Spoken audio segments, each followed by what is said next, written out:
सुरेश, आओ आओ, देखो मैं तुम्हारे लिए तुम्हारी पसंद की सब्जी बना रही हूँ। अरे भाभी, थोड़ा सा अपना ध्यान तो रखो तबीयत का, इतना काम मत करो।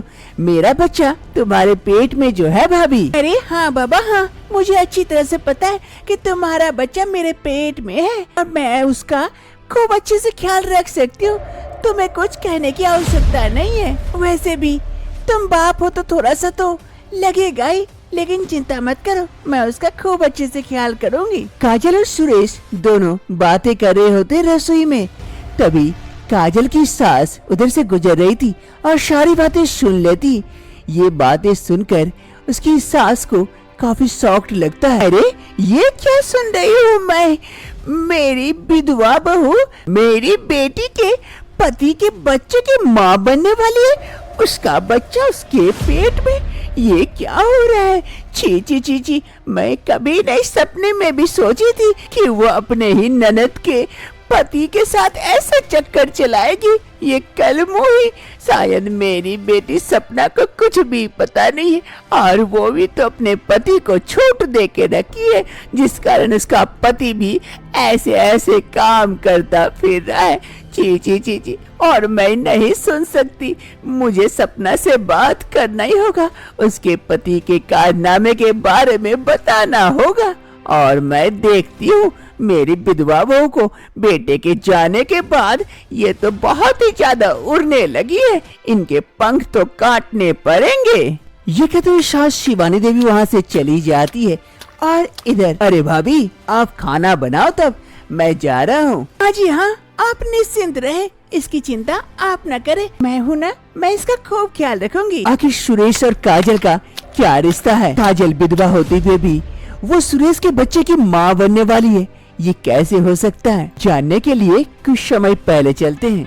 कुछ समय पहले की बात है, काजल और शमीर की शादी करा दी जाती है। इस शादी से काजल और शमीर दोनों काफी खुश होते हैं और सबसे ज्यादा खुश तो सपना होती है, क्योंकि उसे भाभी के रूप में एक सहेली जो मिलने वाली थी। ऐसे ही दिन बीतने लगते हैं। एक सुबह सास शिवानी देवी हॉल में बैठी हुई थी, तभी उसकी बहू काजल सुबह सुबह चाय लेके आती है। माँ जी ये लीजिए आपका चाय। अरे हाँ हाँ बहू, यहाँ रख दे, मैं पी लूंगी। अरे माँ जी ठंडी हो जाएगी तो अच्छी नहीं लगेगी, फिर आप कहेंगे अच्छी नहीं बनी है चाय, आप पी लीजिए गर्मा गर्म। अभी वहाँ पर काजल की ननद सपना आती है। अरे भाभी भाभी भाभी, अरे मम्मी चाय पी लेगी, उन्हें पता है कैसे पीना है, आप चलो मेरे साथ, मुझे कुछ जरूरी काम है आपसे। सपना और काजल दोनों की काफी अच्छी पड़ती है, दोनों ननद भाभी नहीं मानो सहेलियां हैं। ऐसे ही एक रोज शिवानी देवी और सपना दोनों हॉल में बैठे हुए थे, तभी काजल नाश्ता लेकर वहाँ पहुँचती है। माँ जी ये लीजिए नाश्ता कर लीजिए, आपको भूख लगी होगी। अरे बहू तू मेरा कितना ख्याल रखती है, समय समय पे खाना देना, हर चीज का ख्याल रखना, तू नहीं होती तो क्या जो होता मेरा। अरे माँ कुछ नहीं होता, इसीलिए तो भाभी आई है तेरा ख्याल रखने के लिए। तभी वहाँ पर फोन की घंटी बज उठती है। अरे भाभी आपका फोन बज रहा है। अरे देख तेरे भैया ही होंगे, कुछ कह रहे होंगे, जरा उठा के बात करना। फिर सपना फोन उठाती है। हेलो, क्या आप समीर के घर से बोल रहे हैं? हाँ हाँ मैं उसकी बहन बोल रही हूँ, आप कौन बोल रहे हैं? और भैया का फोन आपके पास कैसे? आपके भैया का एक्सीडेंट हो गया और यहीं पर स्पॉट डेट हो गया है, आप जल्दी से अस्पताल आ जाइए। क्या? ये क्या कह रहे? भैया का एक्सीडेंट हो गया, उनका देहांत हो गया? भैया ये क्या हो गया भैया, कैसे हो गया भैया, तुम मुझे कैसे छोड़ के जा सकते हो भैया? अरे बेटा समीर तू हमें कैसे छोड़ के जा सकता है रे? समीर तेरे सिवाय हमारा कोई नहीं है रे समीर, कहाँ चला गया हमें छोड़ के? समीर समीर हम तेरे बिना कैसे रहेंगे, बहू कैसे रहेगी? अभी अभी तो तेरी शादी हुई थी समीर रे। इधर काजल के हाथ से खाने का थाली गिर पड़ता है, वो कुछ नहीं कह पाती है, आंखों से आंसू गिरते हैं। देखते ही देखते मानो काजल विधवा हो चुकी थी, उसके पति का देहांत हो चुका था। शमीर की मौत के बाद काजल एकदम से अकेली हो गई थी। वो अब कमरे में ही ज्यादातर समय बिताती थी, अकेले ही रहती थी। ऐसे ही धीरे धीरे वक्त बीतने लगते हैं। तो सपना और सुरेश एक दूसरे से प्यार करते थे और शादी करना चाहते थे। सपना की माँ शिवानी देवी इस शादी को मान लेती है और दोनों की शादी करा दी जाती है। दोनों इस शादी से काफी खुश होते हैं। शादी के 1 साल बाद सपना अपने घर आती है और कमरे में बैठकर रो रही होती है। तभी उसकी भाभी काजल सपना के कमरे में आती है और सपना को रोते देख उसके पास जाती है। अरे सपना, क्या हो गया? रो क्यों रही है सपना? क्या हो गया?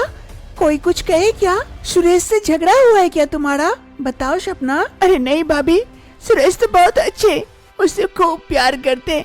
वो कभी मुझे कुछ नहीं कहते, लेकिन मेरी किस्मत खराब है, इसीलिए तो आज मुझे रोना पड़ रहा है भाभी। अरे सपना, क्या हो गया? क्या बात है? मुझसे कहो, हो सकता है मैं तेरे प्रॉब्लम का कोई सॉल्यूशन निकाल पाऊँ। बताओ सपना। क्या बताओ भाभी, इस प्रॉब्लम का कोई समाधान ही नहीं है। पहले बताओ तो क्या बात है, फिर देखते हैं कहाँ तक हो पाएगा। मैं तुम्हारी मदद करूँगी। भाभी, आप कैसे मदद करोगी? लेकिन सुनना है तो सुनो। मैं गर्भवती होने की कोशिश कर रही हूँ, लेकिन 1-2 महीने में ही बच्चा गिर जाता है। डॉक्टर से दिखाई, डॉक्टर कह रहे कि तुम्हारा बच्चा दानी छोटा है, जिस कारण तुम्हारे गर्भ में बच्चा नहीं ठहर पा रहा है। अब मैं क्या करूँ?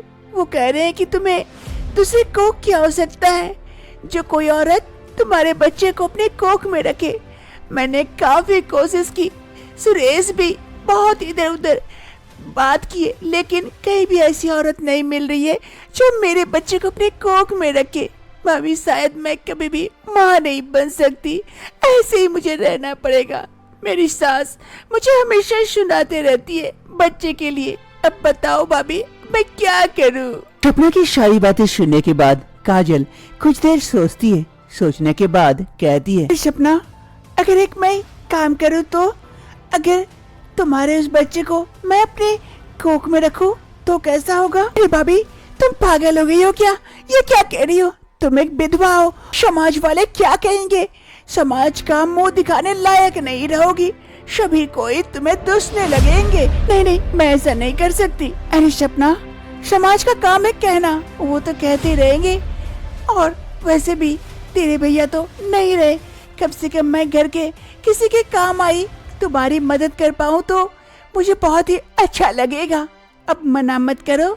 लेकिन भाभी, अब लेकिन वेकिन छोड़ो और आगे का प्रोसीड्यूर बताओ, क्या करना है? वो तो डॉक्टर ही बताएंगे भाभी, उन्हीं को सब पता है। तो ठीक है, कल सुबह हम डॉक्टर के पास चलेंगे।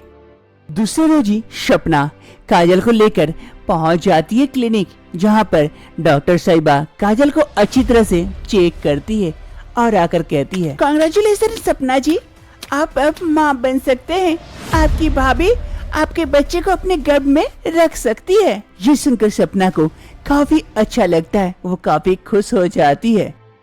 वर्तमान समय सपना अपने कमरे में बैठी हुई थी, तभी उसकी माँ शिवानी देवी आती है। अरे सपना, सपना, तू यहाँ पर शांति से बैठी हुई है और मैंने तुझे कहाँ कहाँ नहीं ढूंढा। बहुत जरूरी बात करनी है, कहाँ जो ध्यान रहता है इस लड़की का नहीं पता। अरे क्या बात हो गई माँ, इतनी हड़बड़ी में आई हो, बताओ क्या बात है? अरे सपना, अनर्थ हो गया, अनर्थ, बहुत बड़ा सर्वनाश हो गया। तेरा पति तेरी विधवा भाभी के साथ फंस चुका है, उसका बच्चा उसके पेट में है। अभी मैंने अपने कानों से सुनी हूँ, अपने आँखों से देखी हूँ दोनों को बात करते हुए। छी छी छी छी, मैं कभी सोच नहीं सकती थी कि ऐसा होगा। तू अपने पति को संभाल के भी नहीं रख सकती, और मेरी बहू ये विधवा होने के बाद भी अपने कर्मों से नहीं छूटती। छी छी, मैं कभी नहीं सोची थी कि मेरी विधवा बहू ऐसा कांड करेगी। उसे तो मैं छोड़ूंगी नहीं, घर से निकालूंगी। बेटे के जाने के बाद तो कुछ ज्यादा ही उड़ने लगी है, उसके तो पंख काटने पड़ेंगे। और तू क्या कर रही है? अपने पति का ध्यान तक नहीं रख सकती। तेरा पति ऐसे कांड करता फिर रहा है। छी छी छी छी, शर्म से तो मेरे नाक कट रहे हैं। समाज वालों को पता चलेगा तो क्या होगा, सब थूकेंगे हमारे घर पर। अरे माँ बस कर, चुप हो जाओ। जो मुंह में आया सो बोलते जा रही हो, किसी पर भी कुछ भी कह रही हो। पहले सुन लो बात क्या है, उसके बाद किसी पे दोष लगाना। तुम्हारा तो काम हो गया कानाफूसी करना, इसीलिए ऐसे करते रहती हो, बिना समझे कुछ भी कहती हो। अरे हाँ तो बताना बात क्या है, मैं भी जरा सुनो। अपने पति की सफाई में क्या कहती है तू? सच्चाई जानना है तो सुनो। मैं गर्भवती हो रही थी, लेकिन 1-2 महीने में मेरा गर्भपात हो जा रहा था, क्योंकि मेरी बच्चेदानी छोटी है, जिस कारण गर्भ में मैं बच्चे को नहीं रख पा रही थी। डॉक्टर ने कहा दूसरे किसी के गर्भ की आवश्यकता है, जिसके गर्भ में मेरा बच्चा रह सके।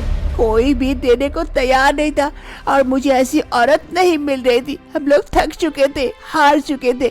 मैंने सोच लिया था कि मैं कभी माँ नहीं बन पाऊंगी, लेकिन भाभी भगवान के रूप में मेरे सामने आई देवी बनकर, और वो खुद अपने गर्भ में मेरे बच्चे को रखने के लिए तैयार हो गई, समाज की चिंता किए बगैर, बदनामी के डर को छोड़कर। और आज तुम उसी देवी को ऐसे बदनाम कर रही हो। छी माँ छी, मैं कभी सोची भी नहीं थी कि तुम्हारी सोच इतनी घटिया है।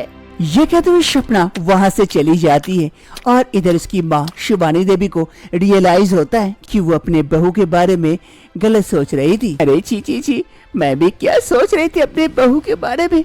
वो तो इतनी भली है, मेरी बेटी के लिए अपनी इज्जत की परवाह नहीं की, और मैं क्या सोची।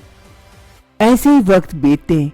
वक्त बीतने के साथ साथ काजल एक प्यारे से बच्चे को जन्म देती है। इस बच्चे के आने से पूरा परिवार खुशी से झूम उठता है।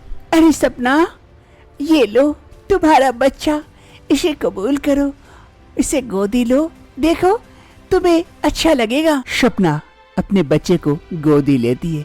उसे माँ का एहसास होता है, जो काफी खास होता है, उसे काफी अच्छा लगता है। अरे भाभी, आज आपके कारण ही मैं माँ बन पाई, वरना मैं कभी भी माँ का नाम कभी नहीं सुन पाती। आप पर ये एहसान रहा भाभी। अरे पागल, एहसान किस बात का? अपने अपनों के काम नहीं आए तो और किसके? बाबू का खूब ख्याल रखना। इस बच्चे के आने से सपना बहुत खुश हो जाती है, वो माँ बन जाती है। इधर काजल को बुरा तो लगता है उसके पति के ना रहने से, लेकिन वक्त के साथ धीरे धीरे सब कुछ नॉर्मल होने लगता है और पूरा परिवार आगे की जिंदगी अब खुशी खुशी बिताते हैं।